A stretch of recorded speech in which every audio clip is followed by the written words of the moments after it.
So, magandang araw ulit mga dude. So, ngayon naman is gagawa tayo ng water dispenser.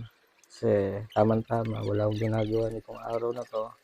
Tambay lang ako sa bahay, nag-aantay ng magpapagawa at tamang-tama at bigla na lang may nag-message sa akin tapos tinatanong kung gumagawa daw ako ng water dispenser.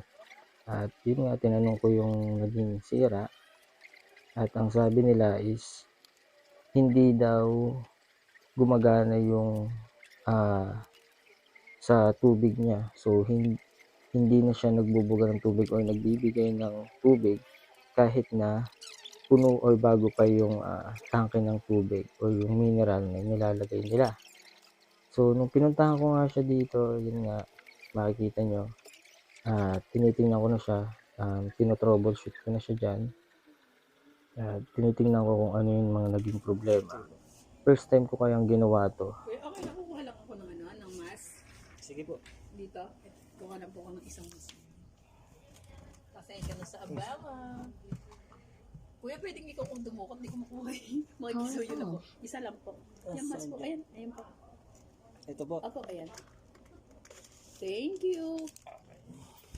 Hindi ako yuko. Kuya, isa pa po. Kukuha lang po ako ng... Sorry. Ay, wala pala yung gamit ko dito. Thank you.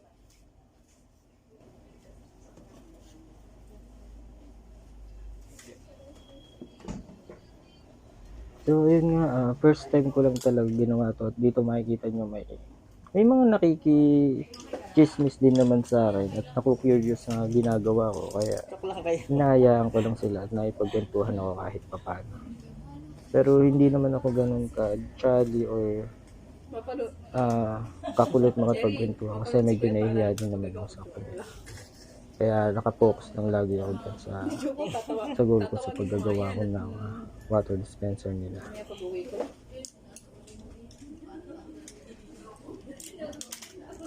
Ang liit lang pala namin.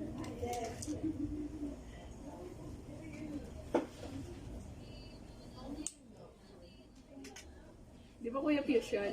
Hindi. Hindi. Ito yung sa water pump niya, yung nag-aakit ng tubig. Alam mo ba pag nakakalahati na ayaw no?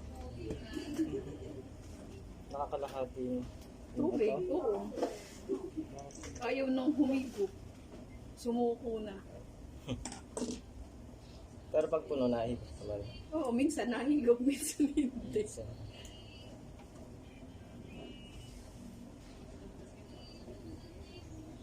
Mabilis masira yung ganyan. Napansin ko lang. Kasi kailan na yung may ganyan eh. Ano? Mas maganda pa yung titaog eh. Yung, hindi na kailangan ng pump nun. ayun.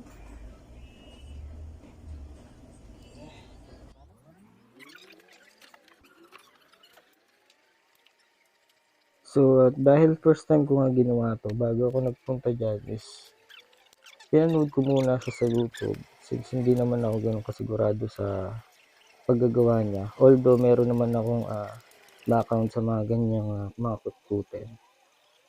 So, yun naman. Sa paggagawa naman niya, nakita ko na ang sira niya is yung mismong dynamo. Yung rubber na nakakabit dun sa dynamo, which is yung nag-aakyat ng tubig. Ayan, yung mga rubber niya is sira na, kumbaga nabaklas na. Kaya, yan physical test natin siya. So, pag andar ng motor, yan, pipigilan natin yung isang butas, which is yung intake. Yan, naano pa siya. Kumakagat-kagat pa yung, humihigop-higop pa siya ng hangin. Pero yung pang-out niya is wala na talaga. Kaya ito ang ginawa natin is nagpalit tayo ng bagong motor. At ayun, naging okay naman lahat. Naayos naman siya. At wala pa naman naging problema. Ilalagay ko nga pala sa description ng video na to yung contact number ko at services na ino-offer ko. And just contact na lang pagka PM na lang or tawag sa mga gusto magpagawa or magpa-estimate. And then please follow my page. Nandiyan naman sa end of this video and nasa description din. Yun lang. Thank you.